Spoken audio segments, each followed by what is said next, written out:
नमस्कार, मी doctor Vijaykumar Mane, MD homeopathy, founder chairman of modern homeopathy, multi speciality clinics across India and abroad.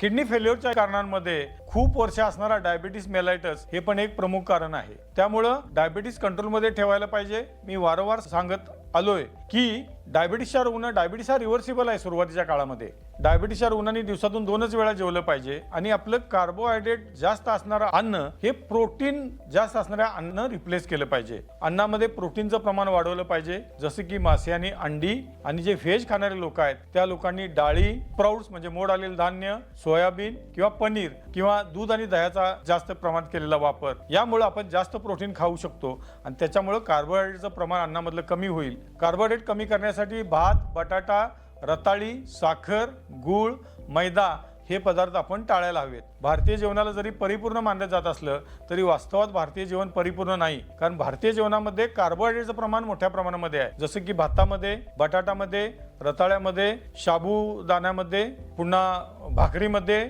चपातीमध्ये, या सगळ्या गोष्टींमध्ये, डाळींमध्ये सुद्धा कार्बोहायड्रेट्स काही प्रमाणात असतात. या सगळ्या गोष्टींमध्ये कार्बोहायड्रेट जास्त आहेत आणि डायबिटीसचं मूळ कारण हे कार्बोहायड्रेटचं जास्त प्रमाणामध्ये सेवन, तत्कालिकरित्या वाढलेला मानसिक ताणतणाव हे डायबिटीसचं प्रमुख कारण भारतामध्ये किंवा जगातल्या इतर देशांमध्ये आहे. ज्या ज्या देशांमध्ये तांदळाचा अतिवापर आहे किंवा जास्त वापर आहे अशा देशांमध्ये जसं की भारत, चीन, कंबोडिया, मलेशिया, सिंगापूर, थायलंड या देशामध्ये प्रामुख्यानं डायबिटीसचं प्रमाण हे खूप मोठ्या प्रमाणामध्ये आहे. जगातल्या ज्या ज्या देशांमध्ये प्रोटीनचं प्रमाण अन्नामध्ये जास्त आहे, जसं की युरोपमध्ये आणि अमेरिकेमध्ये लोक प्रोटीन म्हणजे नॉनव्हेज प्रोटीन मोठ्या प्रमाणामध्ये खातात. साधारणपणे 100 ग्रॅम ते 300-400 ग्राम रोज मटण किंवा मासे खाणारे लोक आहेत. त्या लोकांमध्ये डायबिटीसचं प्रमाण हे अतिशय नगण्य आहे. हे आपण समजावून घ्यायला पाहिजे. अति प्रमाणामध्ये विचार करणं यानं डायबिटीस वाढू शकतो. जे ताणतणाव घेणं, आरामाचं जीवन जगणं म्हणजे सेडेंटरी लाईफस्टाईल, ह्याच्यामुळे पण डायबिटीस वाढू शकतो. या गोष्टी जर आपण बदलल्या, रोज साधारणपणे 1 तास चाललो किंवा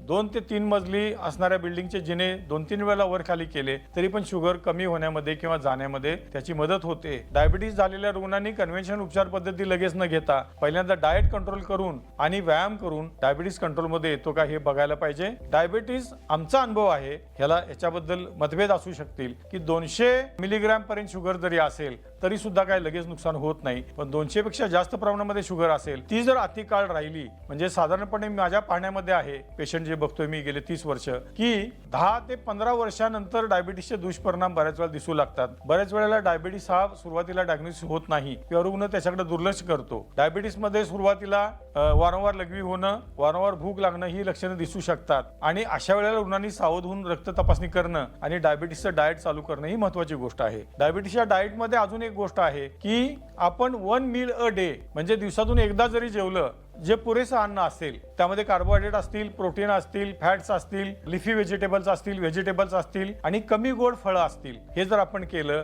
तरी सुद्धा शुगर नियंत्रणात येते किंवा नॉर्मल होऊ शकते. मॉडर्न होमिओपॅथीचे उपचार आणि डाएट केल्यानंतर अनेक रुग्णांचं इन्सुलिन बंद झालेलं आहे किंवा डायबिटीसचं जे ट्रीटमेंट आहे म्हणजे गोळ्या वगैरे आहेत त्या सुद्धा अनेक रुग्णांच्या बंद झालेल्या आहेत. हे आम्ही गेले 30 वर्ष स्वतः अनुभवत आहोत.